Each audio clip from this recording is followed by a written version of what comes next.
I want to talk about Stranger Things, episodes 7 and 8.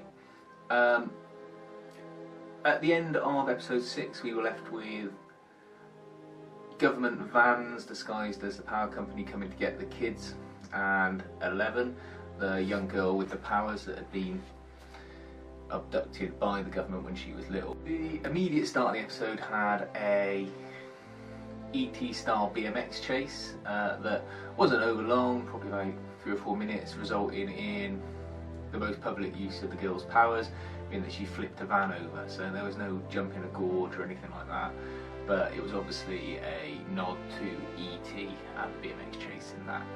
After that, all of the involved parties converge at the police station for various reasons. The older teens, the police chief and Winona Ryder, and the younger kids. They all meet up and have the idea that they're going to make an isolation tank, and then the episode sort of goes off the rails from there. There's about 20 minutes of them planning making a sensory deprivation tank, getting the items for it, and then implementing it, when all this could have been dealt with in a quick conversation that took probably about 30 seconds in the episode. But they didn't do that, they padded it out, which was a real disappointment because it totally took the pace out of the show from its start. And towards the end of the episode, because there's not much else to say about what happens in it, you have the police chief and Winona Ryder going off to the government base to try and access what they're now calling the other side, through the tear that the police chief previously found. They immediately get captured and the episode ends. The last episode wraps up a lot of things and it's quite a satisfying watch. It's a shame that a lot of these things weren't brought forward, but never mind.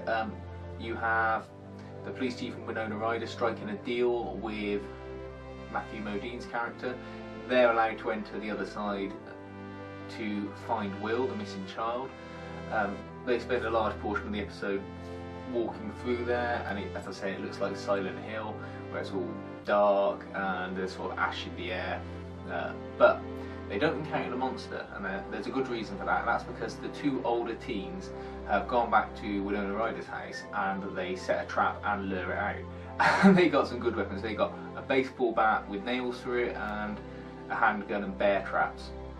So they end up luring out the monster with their blood and trapping it in one of the bear traps and setting it on fire. But it manages to teleport back to the other side, where it tries to seek out 11, who's situated at the school. 11 has an altercation with Matthew Modine and all of his men. 11 takes them out, which results in drawing the monster out, and the children having a fight with the monster involving catapults, and eventually 11 confronting the monster and seemingly killing herself at the same time as destroying the monster. We then jump to 1 month later, where Will is back with his family after having been discovered by the police chief and Winona Ryder. He seems to be happy. The children are all playing Dungeons and Dragons. The two older teens aren't together, but there's a hint that they might be interested in each other still. And everything seems to have returned to normal. Then at the very end of the episode, there's a little bit of a cliffhanger in that Will goes to the bathroom and coughs up a slug and suddenly transports to the other side and then back again. So whether or not he's infected by something evil, or he got powers that will be equal to 11, or he can slip between the worlds, I don't know, but it's open for a sequel if needed. But what is satisfying about this is it doesn't need to have a sequel made. It can just be left as is, and I don't think anyone would feel disappointed. I'm glad that it's only 8 episodes long. I'm glad it's not 24 episodes long, or whatever the normal length of time for an American season is. I think this is a treat for American viewers because they'll have a condensed story, but for English people like myself, this is relatively standard fare, which is why I get a little bit annoyed when some episodes don't have the level of content in them that others do. In England, we're used to having short series that wrap themselves up quite neatly, whereas in America I think the writers are used to having to protract things for whatever reason over too many episodes, and you just end up getting bogged down in people talking about emotions and feelings and just loads of filler material and exposition that you don't need. All in all, I think Stranger Things is a really good show to watch. You can watch it episode by episode, you can binge watch it. I would probably say watch 1 or 2 at the same time and then give it a break. That's the way I did it, and I found it was much better.